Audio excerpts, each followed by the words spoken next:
Is Putin trapped? The war in Ukraine has now lasted for over 1,000 days. That's 1,000 days of both Russia and Ukraine continuing to accumulate losses, both countries trying to use every available tool at their disposal to turn the tide of the war. For Ukraine, this meant receiving more than $230 billion in aid, either financial or military, from NATO and its allies across the globe, and the Ukrainian military has used this aid to great effect, even managing to counter-invade Russia, the implications of which we'll discuss shortly. For Russia, though, the war has been nothing short of a disaster from day one. It started with a failed operation to sever the Ukrainian government at its core in Kyiv. That led to the lackluster mobilization and logistics strategies that ultimately caused the initial invasion of Kyiv to be repelled by the Ukrainian forces. Then the Russian Navy was forced to abandon its posts alongside the Ukrainian coast, a remarkable achievement for Ukraine considering that they have no real navy to speak of, which leads us to the first half of 2024, which saw negligible gains for the Russian military on the current main front line in Donbass. But what exactly led to this sudden decline? And is this an indicator that the war might be coming to an end, with Putin finally admitting defeat? The truth of Russia's current situation is nuanced and depends on multiple factors, so let's delve a bit deeper into what exactly led to Russia's military failure in Ukraine and the possible ramifications of the war extending into 2025. It wouldn't be wrong to say the first half of 2024 was considered the preparation phase for both countries. The Russian military enacted some of its plans in late spring and early summer in the aptly named Summer Campaign of 2024. The campaign involved mounting a renewed invasion effort on the Kharkiv region, which was previously freed from Russian occupation back in November 2022. By now, it should be obvious how the summer invasion turned out for the Russians. It was a colossal failure. The Russian military used odd tactics in the region, to say the least. Instead of leveraging the army's large consignment of military vehicles, specifically tanks, the Russians predominantly focused on infantry-based strategies. Reports from the Kharkiv region at the time suggested that the Russian army used regular soldiers who would ride motorcycles to get to the newly made front lines as quickly as possible before discarding their bikes to join their fellow soldiers in the trenches. To support this initiative, Russia deployed makeshift turtle tanks, actually T-62s, T-72s, and T-80s, modified with additional metal armor on top. Those modifications highlighted Russia's growing desperation on the Kharkiv front, as even its older tanks required makeshift upgrades to remain viable in combat. The turtle tanks had practically no offensive capabilities, which indicated that Russia was starting to run out of usable tanks and modern armor to use on the Kharkiv front. Why is that? Well, the answer perhaps lies in how Russian tanks proved to be much more vulnerable than they were supposed to be. On paper, T-90s should be modern tanks with combat capabilities close to the American M1 Abrams, the British Challenger 2, or the German Leopard 2.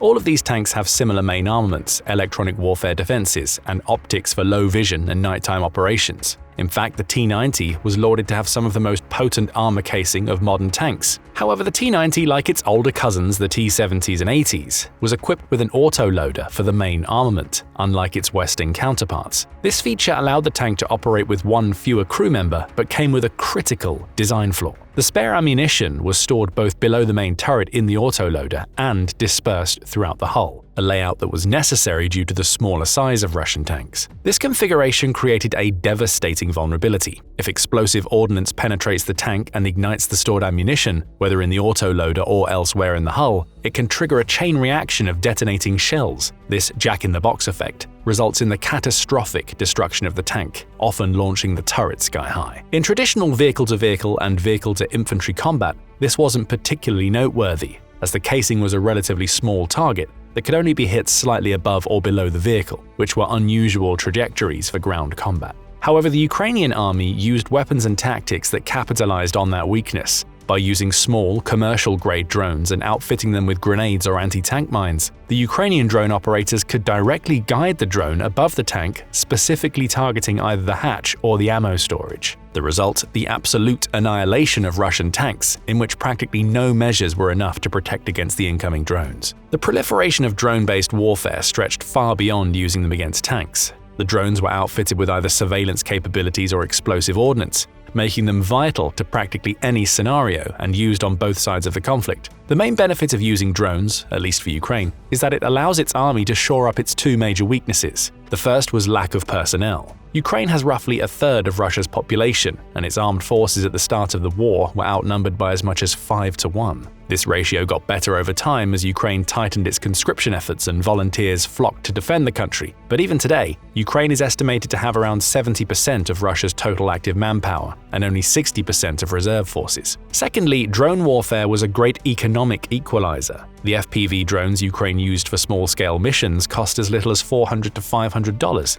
making them highly affordable. Meanwhile, surveillance drones like the DJI Mavic cost between $1,500 and $3,000, according to Reuters. Even more robust models such as DJI's agricultural drones only cost a few $1,000s, keeping drone warfare relatively inexpensive compared to traditional military equipment. More robust drones such as the agricultural models from DJI come at a higher price point.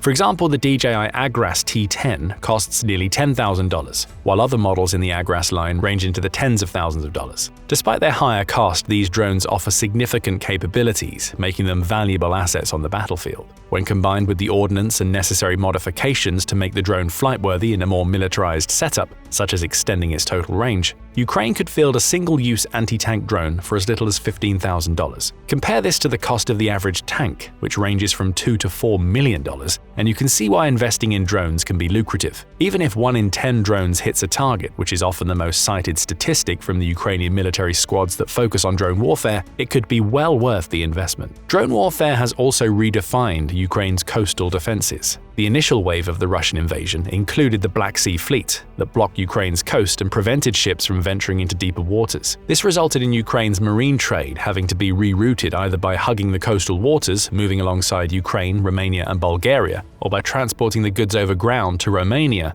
and using its port to send ships through the Bosporus. Regardless of the option, the increased length and logistics caused grain prices to rise globally, as Ukraine is the 7th largest exporter of wheat in the world. The Ukrainians managed an early victory in April 2022 when they located the Black Sea Fleet's flagship, Moskva, and fired at it with coastal anti-ship missiles. But the real kicker came with drones, this time modified for sea-to-sea warfare. Ukraine has taken drone warfare to a new level, using coastal drones like the Sea Baby and Magura V5 to target Russian ships. These surface-based drones carried out nighttime raids that forced the Black Sea Fleet to retreat miles away from Ukrainian shores. Most of the fleet has since been relocated to Novorossiysk, leaving Sevastopol largely inoperable due to repeated long-range missile strikes. This has severely limited Russia's naval power in the region. The scale of Ukraine's drone warfare only grew in 2024, leading to significant Russian equipment losses that Moscow struggled to replenish. Reports from Russian state-owned agencies like TASS and IRA Novosti claim that Russia deployed its experimental T-14 Armata tanks,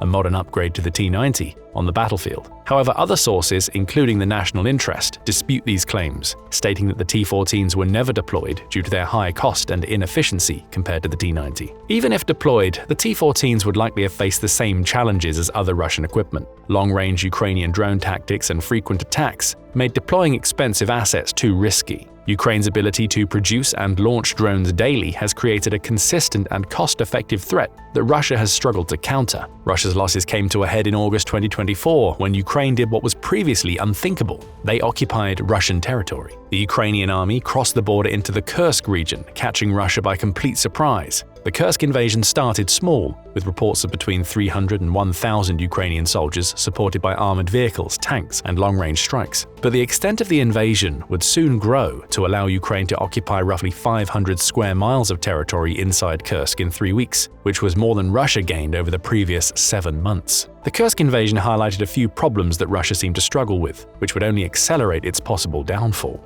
First, the Kremlin's response to the Kursk invasion was counterintuitive, paradoxical, and delayed. Initial reports from Russia suggested that it would mount a counteroffensive in as little as a few days, and yet the counteroffensive didn't come. Russian soldiers rapidly retreated from the region, with the military building defensive trenches to slow the Ukrainian advance. Those same trenches would be used by Ukraine itself when they managed to take over the territory, as they would stall the Russian counteroffensive in turn. The official reports from the Kremlin severely downplayed the actual state of the invasion, suggesting that the damage was significantly lower than first reported. This was obviously an attempt to keep the Russian population sternly under the influence of existing propaganda, which perpetuated the notion that Ukrainians were being used by the West to remove Russian culture. The propaganda went so far as to call the invaders terrorists, which was possibly a way for Putin to justify more persistent conscription efforts throughout the country. Secondly, the Ukrainian soldiers met relatively little resistance in Kursk. Unlike the contract soldiers who were fighting on the front, the bulk of the stationed troops in the Russian regions surrounding Ukraine seemed to be conscripted men on mandatory military service terms. Ukraine managed to capture around 600 men in the 3 weeks of the invasion, and an early report suggested that conscripts comprised 80% of the prisoners of war that were processed.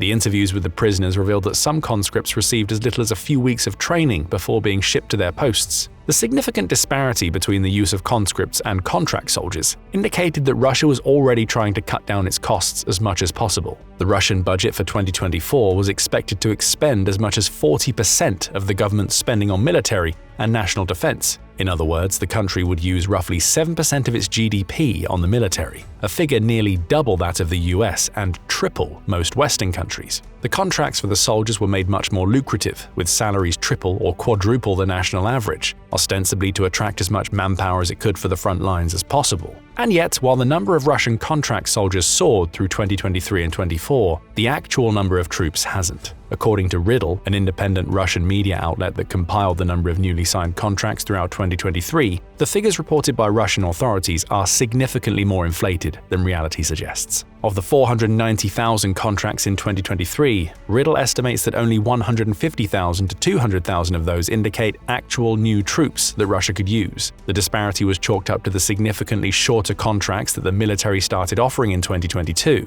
usually to prisoners or soldiers exiting mandatory military service. With a contract that lasted only 3 to 6 months, a single soldier could renew their contract multiple times, each one being counted separately in the official statistics. The other, much bigger reason as to why Russia's military didn't grow as much as expected is more concerning. The country is losing troops at an alarming rate. The UK military intelligence suggested that Russia suffered as many as 700,000 military casualties by the end of October 2024. These include both deaths and injuries that would preclude future military service. Out of those, around 70,000 deaths were confirmed by the end of September 2024, according to independent Russian outlets Mediazona and Meduza, as well as BBC Russia. However, the report by the BBC suggests that the actual death count is expected to be significantly higher due to a lack of transparency in reporting deaths in the military. Even worse for Putin is the fact that the Russian losses keep accelerating. September 2024 was considered the deadliest month of the war to that point, the 5th consecutive month where the daily casualty rate never dropped below 1,000 troops, but October shattered that record, with casualties spiking to nearly 1,400 per day throughout the month. Ukrainian intelligence suggested that in total, Russia lost over 40,000 soldiers in October alone. And November 2024 seemed to have followed suit, with casualty rates hovering between 1,500 and 1,700 per day. In September 2024, the estimated total casualty count hovered around 640,000, but if the monthly trend continues, Russia could be expected to mark the 1 millionth casualty relatively early in 2025. Simply put, Russia can't sign on more soldiers in time to replenish its ranks. The contract soldiers get less and less time to train before they're deployed to the front lines. This, coupled with Russia having fewer and fewer tanks and vehicles to protect them, is likely the main reason behind the increased casualty rate. The more soldiers die, the more are needed to replace them. The meat grinder in Donbass never stops churning through Russian lives. The invasion of Kursk has led to Putin adopting severe and quite desperate measures to maintain the image of the Russian military being able to outperform Ukraine. The first of these measures came with the frequent nuclear red lines that Russia drew around the war. The country's nuclear defense policy has continued to change in terms of what Russia feels justifies the use of its nuclear weapons to defend its territory. Before the war, the policy was typically directed to other nuclear powers such as the US or China to warn against entering a direct conflict with Russia. After the war started, Putin started calling on the country's nuclear reserves whenever NATO would start suggesting more advanced weapons deliveries to Ukraine. Similar threats delayed deliveries of advanced long-range weaponry, specifically missiles that could be used to target vital Russian infrastructure close to Moscow. When the Kursk invasion happened, one of those red lines was crossed, namely Ukraine being able to enter Russia's territory and start its own occupation attempt. And yet there was no nuclear response from Putin at the time. The Kursk disaster led to NATO adopting a more aggressive stance toward Russia, with NATO military chiefs advocating for Ukraine to be given the opportunity to use long-range missiles to target Russian military compounds and infrastructure. This was one of the few caveats that the US put on the weapons they donated to Ukraine, and it remained there until November. In late November, the administration of outgoing President Joe Biden approved the use of ATACMS long-range missiles, which were transferred to Ukraine in April 2024, inside Russian territory. The exact wording of the approval seems to imply that the weapons will be used in Kursk, at least for now, with Ukraine using the missiles to cut the supply lines for Russian forces in the ongoing counteroffensive, which we'll discuss shortly. This goes directly against Putin's warnings that they would use nuclear missiles if Ukraine started using conventional ones in Russia. But with the many warnings about nuclear weapons Putin spewed in the past 1,000 days, and with no actual response, NATO might be willing to take their chances with this. The decision to allow ATACMS came due to Ukraine already possessing significant long-range options in its kamikaze drone industry. Ukraine launched devastating drone attacks deep into Russian territory starting in September, with one of the largest attacks occurring on September 10th, and using more than 140 drones that managed to hit the Russian capital of Moscow. The other way Russia has tried to regain some prestige is by trying to take back Kursk. This time, conscripts wouldn't be quite enough, so Putin called on one of his few allies, North Korea. In mid-October, reports from South Korean intelligence started popping up, referring to the North Korean military transferring thousands of its soldiers into Russia. The first report suggested around 3,000 people were moving to the Russian Outer Manchuria region. These reports were corroborated a few days later by Ukrainian intelligence, suggesting as many as 10,000 soldiers were being transferred directly to the Kursk and Belgorod regions, the two regions where Ukraine has mounted land-based offensives. The presence of North Koreans in Russia was one of the major escalations in the war, as it constituted a direct involvement of a third-party military beyond aid and volunteer service. Ukrainian outlets suggested that North Korea might be sending as many as 12,000 troops in the first wave to Russia. Russia has used the Kursk region as proof that its territory has been threatened and points to a defense pact signed with North Korea in June of last year as justification for allowing North Korean troops inside its borders. The implication of these North Korean troops being in Kursk is quite obvious. Putin will use them to bolster troop numbers. The wording of this defense pact, which is as ambiguous as Russia's nuclear deterrence policy, implies that North Korean troops could probably only be deployed inside Russian territory. However, there's no telling whether Putin plans to stick with that restriction for long. The North Korean troops have already started clashing against Ukrainian soldiers in Kursk as part of the Russian counteroffensive, which started in September. Reports from a Russian major general suggested that by mid-October, Russia had taken back roughly 50% of the territory. However, newer reports from the Ukrainian Ministry of Defense indicate that Russia actually only managed to take 40% of the occupied territory. Most of the North Korean forces, however, are still in training, and Ukrainian intelligence suggests that they might not even be of much use to Russia. This is due to the troops having significantly less training in the types of warfare widespread throughout the Ukraine-Russia front lines, as well as speaking an entirely different language. The last time North Korea was in active conflict was in 1953, when the Korean War stalled and the Korean Demilitarized Zone was created. Furthermore, North Korea received a bulk of its military equipment from the former Soviet Union, which likely puts its military industry decades out of date in some respects. Additionally, reports from North Korean defectors who are in the military suggest that soldiers typically lack training and proper nutrition, making them ineffective in actual warfare. The Russian counteroffensive in Kursk is meant to do two things. First, by retaking Kursk, Putin hopes to regain the image that Russia is actually winning the war, as Ukraine holding a part of Russia's territory would give it an edge in eventual peace negotiations. Second, by using North Korean soldiers rather than native forces, the Russian military can focus its efforts on the main front in Donbass, which is seeing more and more action by the day. The significant casualties that Russia is accruing will keep it from maintaining the upper hand in the conflict, at least for now. This is evidenced by Russia resorting to using long-range missiles and drone attacks, including using an intermediate-range ballistic missile with a range of around 3,400 miles to strike deeper into the Ukrainian military and even civilian compounds. This, plus Russia having much more artillery to spare, partially thanks to North Korea sending over 8 million rounds of artillery shells by the end of 2024, allows them to make up for its manpower losses. However, the continued presence of North Koreans on the front should alienate one of Russia's greatest allies, China. China's support for Russia in the conflict has been relegated to underhand tactics like allowing Russia to dodge economic sanctions and deepening Russia's dependence on China for money. But even that was enough to put China in the spotlight as a stern Russian ally. If the presence of North Korean troops in Russia continues, or even worse, leads to more troops coming to Russia, then NATO might be encouraged to show more support for Ukraine in turn. The escalation of the war might also push China to take an official stance on the conflict, one that could see it losing significant influence in the Indo-Pacific and Africa. These territories are the ones with whom China hopes to build favorable trade relations, so cutting them out could be a severe loss of potential for the resource-starved Chinese industry. And with former President Donald Trump now inaugurated as the 47th President of the United States, the focus has shifted to how his administration will approach the ongoing conflict in Ukraine.